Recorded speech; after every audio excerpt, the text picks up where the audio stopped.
नमस्कार,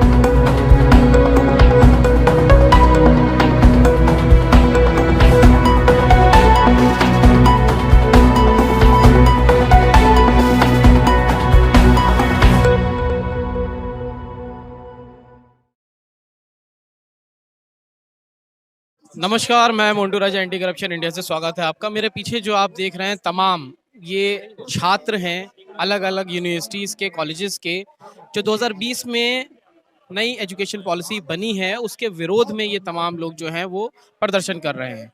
अब सरकार ये कह रही है कि तमाम मेहनत कर छात्रों की भलाई के लिए न्यू एजुकेशन पॉलिसी जो है वो बनाई गई थी, लेकिन वहीं जो ये छात्र हैं इन्हें न्यू एजुकेशन पॉलिसी से दिक्कत है, क्योंकि इनका कहना ये है कि प्राइवेटाइजेशन जो है वो काफ़ी बढ़ रहा है। तो आइए लोगों से बात करते हैं और जानने की कोशिश करते हैं। तो तमाम जो लोग यहाँ पे छात्र इकट्ठे हुए हैं उनसे हम बात कर रहे हैं और जानने की कोशिश कर रहे हैं कि यहाँ तमाम आपके साथी जो मौजूद हैं उनका कहना ये है जो प्राइवेटाइजेशन हो रहा है उसके अगेंस्ट हैं आप लोग। गवर्नमेंट तो कह रही है कि जो नई पॉलिसी आई है वो छात्रों के लिए अच्छी है, सीधा बाहर की यूनिवर्सिटीज़ आएंगी इंडिया के अंदर और तमाम जो है हायर एजुकेशन और अच्छी होगी। और आप लोग क्यों इसका विरोध कर रहे हैं, थोड़ा सा बताइए। देखिए, मैं दिल्ली विश्वविद्यालय में पढ़ाती हूँ, कॉलेज में इकोनॉमिक्स पढ़ाती हूँ और मैं यहाँ डीटीएफ की तरफ से आई हूँ, हमारे एक ऑर्गेनाइजेशन की तरफ से। हम बेसिकली हम इस पॉलिसी को बहुत नज़दीक से देख पा रहे हैं अभी। अभी इस पॉलिसी के 2 हिस्से हैं। पहला हिस्सा जो एकेडमिक हिस्सा है वो इम्प्लीमेंट कर दिया गया है, एडमिनिस्ट्रेटिव हिस्सा आने वाला है। एकेडमिक हिस्सा में जो इन्होंने चेंजेस किए हैं, मतलब जो सब्जेक्ट्स हम 5 दिन हफ्ते में 5 पीरियड में पढ़ाते थे, अब हमें 3 पीरियड में पढ़ाना पड़ रहा है। जो प्रैक्टिकल हमें 2 घंटे दिए जाता था, अब कह रहे हैं 45 मिनट में वो प्रैक्टिकल ख़त्म करो। तो वर्कलोड को कम किया जा रहा है ताकि कम टीचर्स हायर किए जाए और कुछ और कोर्सेज ऐसे डाल दिए गए हैं जो हमारे कोर्स के साथ कोई संबंध नहीं है उसका। जैसे पहले अबाउट 80%, अगर आप इकोनॉमिक्स ऑनर्स कर रहे हो तो आपके 80% सब्जेक्ट इकोनॉमिक्स के होंगे।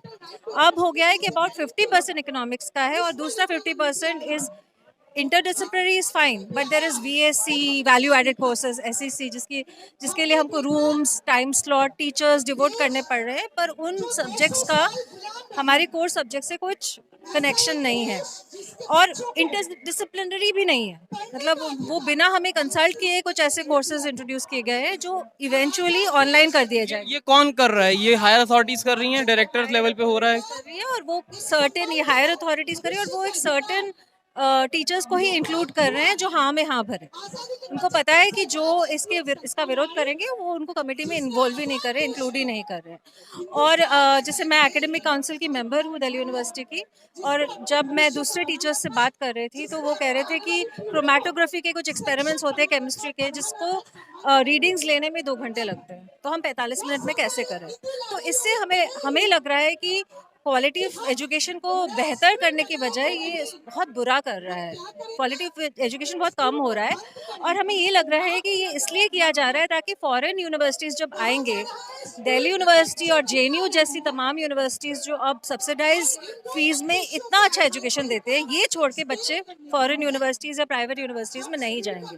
अभी जो स्टैंडर्ड अभी भी है यूनिवर्सिटीज़ का, हमारी यूनिवर्सिटीज़ छोड़ के बच्चे प्राइवेट में जाना पसंद नहीं करेंगे। जैसे अशोका में 50 लाख का फीस है इकोनॉमिक्स ऑनर्स का एक कोर्स करने के लिए 4 साल का। अगर यहाँ का value of education, quality of education कम हो गया, तब बच्चों को वहाँ पे जाना ही पड़ेगा, पेरेंट्स को वो निकालना ही पड़ेगा पैसा। जो पॉकेट है उस पे भी भार पड़ेगा इससे। बहुत ज़्यादा मिडिल क्लास पेरेंट्स को, जैसे अमेरिका में है trillions of dollars of loans है बच्चों के, वैसे ही हमें लोन लेके हमें अपने बच्चों को पढ़ाना पड़ेगा। 50 लाख किसी आम आदमी के पास नहीं होता है एक सिंपल ग्रेजुएशन डिग्री कराने के लिए, लोन लेके पढ़ाना पड़ेगा बच्चों को और धीरे धीरे फिर हमारी यूनिवर्सिटी भी प्राइवेटाइज हो जाएगी। जो गवर्नमेंट है वो अपने अपने कहती है कि बहुत बड़े विशेषज्ञ हैं हमारे पास, पूरा शोध करते हैं हमको भी पॉलिसी इंप्लीमेंट करने से पहले। तो आपको क्या लगता है गवर्नमेंट अगेंस्ट है गरीबों के? जो गरीब छात्र हैं जिनके पास सक्षम नहीं है वो लोग, उनके अगेंस्ट हो गई है सरकार? उनके साथ सरकार कभी थी भी नहीं। अगेंस्ट क्या, मैं तो कहूँगी वो साथ थी भी नहीं। मैं 18 साल से पढ़ा रही हूँ और मेरे क्लास में एटलीस्ट 20-30% बच्चे ऐसे आते हैं जो बिल्कुल ही वर्किंग क्लास पेरेंट्स के बच्चे होते हैं। उनके साथ हमें एटलीस्ट 1 महीना बिताना होता है जस्ट उनको अप टू मार्क लाने के लिए। अब उन्हीं को हम कह रहे हैं कि हम 3 लेक्चर में ख़त्म करके चलता बनाएं। इससे इससे क्या होगा कि कुछ बच्चे तो ट्यूशन अफोर्ड कर पाएंगे और गरीब बच्चे ये पास ही नहीं हो पाएंगे। इकोनॉमिक्स ऑनर्स बहुत डिफिकल्ट कोर्स होता है, हिस्ट्री ऑनर्स बहुत डिफिकल्ट होता है। अगर उस पर हम अच्छे से उनको पढ़ा ना पाए और हम पढ़ा नहीं पाएंगे, हम कह रहे हैं कि हमारा ये पॉइंट है कि गवर्नमेंट को अगर इम्प्लीमेंट करना ही है तो जो पढ़ा रहे हैं उनसे पूछ के इम्प्लीमेंट करें ना। बाहर जो बैठे हैं, जो विशेषज्ञ भी हो, उनको पढ़ाने का एक्सपीरियंस तो नहीं है ना। ये सिलेबस पढ़ाने का एक्सपीरियंस हमें है।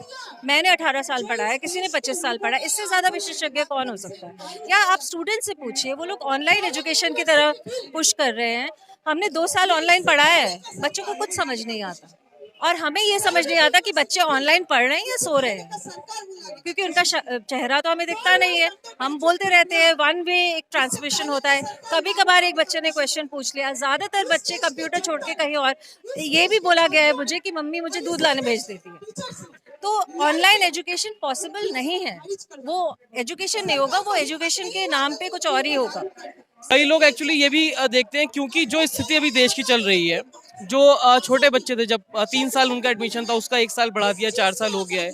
कुछ लोग इसको ऐसे भी देखते हैं कि देश के अंदर कुछ खास बचा नहीं है, इसलिए ये चाह रहे हैं कि जनरेशन जो है वो ज्यादा जल्दी ना अपना कोर्स कंप्लीट कर ले। इसको आप कैसे देखते हैं, जो समीकरण पूरा बाहर से देखते हैं लोग? देखिए, इसमें बहुत सारे एंगल्स हैं। ये भी शायद एक एंगल है कि एजुकेशन में ही रहे और नौकरी के पॉइंट तक ना पहुंचे। पर at the same time education को भी तो वो लोग इजीली एक्सेसिबल नहीं कर रहे।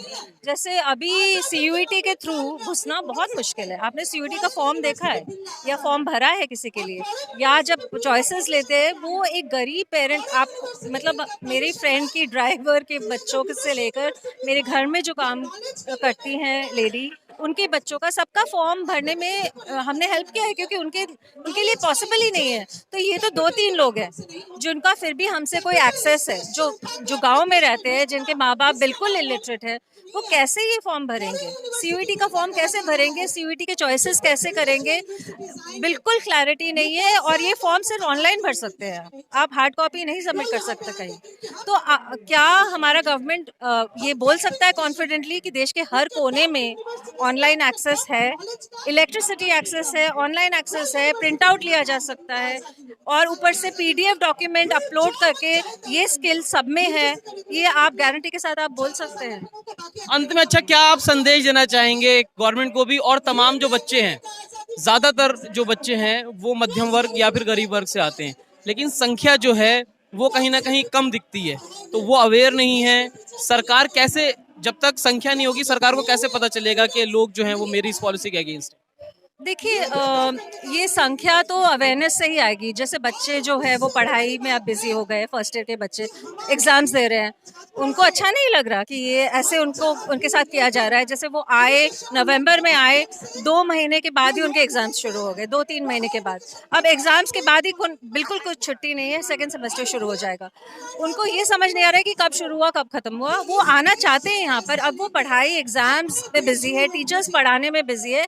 और जब तक सबको पता चलेगा ये सब खत्म हो चुका होगा, ये पब्लिक एजुकेशन सिस्टम खत्म हो चुका होगा। तो गवर्नमेंट को तो मैं यही बोलना चाहूंगी कि आज तक in the history of development ऐसा कोई देश नहीं है जिसने एजुकेशन के बिना डेवलप किया है, फ्री एंड पब्लिक एजुकेशन के बिना डेवलप किया है। सबको फ्री, सबको quality education from KG to PG, जो हमारा स्लोगन है, वो देने के बाद ही हम ये जो अमृतकाल देख रहे हैं, बोला जा रहा है, वो तभी देखा जाएगा। और कोई वे ही नहीं है, क्योंकि लोगों से मीनियल काम करा के, उनको प्रगति से दूर रख के कभी भी अमृतकाल हम नहीं देख पाएंगे। तो एजुकेशन तो एक बेसिक चीज़ है जो हर एजुकेशन, हेल्थ, शेल्टर, ये 3 बेसिक चीज़ें हैं जो गवर्नमेंट को अपने ऊपर ये इसका दायित्व लेना चाहिए और लोगों को देना चाहिए, सब्सिडाइज रेट्स में, फ्री रेट्स में, गुड क्वालिटी। अगर ये नहीं होगा तो देश का उन्नति नहीं होगा। और बच्चों को मैं यही बोलना चाहूँगी कि चाहे आप लोग सेकेंड ईयर में हो या थर्ड ईयर में हो, आपने एनईपी नहीं देखा पर आपके जूनियर्स देख रहे हैं, तो ये मत सोचिए कि हमारा हो गया तो अब हमें क्या फ़र्क पड़ता है, क्योंकि इसके बहुत लॉन्ग रन रेपरकशंस होंगे। It will effect the economy नीचे जाएगा। अगर स्किल लोगों का कम होता है तो इकोनॉमी नीचे जाता है, एजुकेशन लोगों का कम होता है तो इकोनॉमी नीचे जाता है। टीचर्स हैप्पीनेस तक मैटर करता है, हम अपनी संस्था से खुश है कि नहीं, that has an effect on हम कैसे पढ़ा रहे हैं। छोटी छोटी चीज़ों से economy, progress, jobs, employment, health, mental health, हर चीज़ पे फर्क पड़ता है। ये सब मिला के हम एक देश बनते हैं। अगर इन सब चीज़ों को हमने कंसिडर नहीं किया तो हम अमृतकाल क्या, हम शायद पीछे ही चले जाएंगे। बहुत बहुत शुक्रिया। क्या नाम था? मैं डॉक्टर मोनामी सिन्हा। डॉक्टर मुनावी जी ने जो जानकारी दी है, तमाम जो पॉलिसीज़ हैं, अब तक 75 साल हो चुके हैं, लेकिन जो मूलभूत सुविधाएँ सरकार का दायित्व है और संविधान भी अधिकार देता है, वो तक लोगों को नहीं पहुँच पा रही है। जहाँ सरकार के दावे हैं कि अमृतकाल चल रहा है, तो ये अमृतकाल कैसे खराब हो जाएगा और जो भविष्य है बच्चों के, वो कैसे डामाडोल हो जाएँगे। तमाम इस तरह की जो जानकारी है, ये साझा करी है। इस पूरी चर्चा पे आप क्या सोचते हैं? क्या आपकी राय है? कमेंट द्वारा अपने विचार हमसे आप साझा कर सकते हैं। अगली अपडेट के साथ आपके सामने फिर प्रस्तुत होंगे। नमस्कार। सब्सक्राइब करें हमारे YouTube चैनल को और बने रहें हमारे साथ।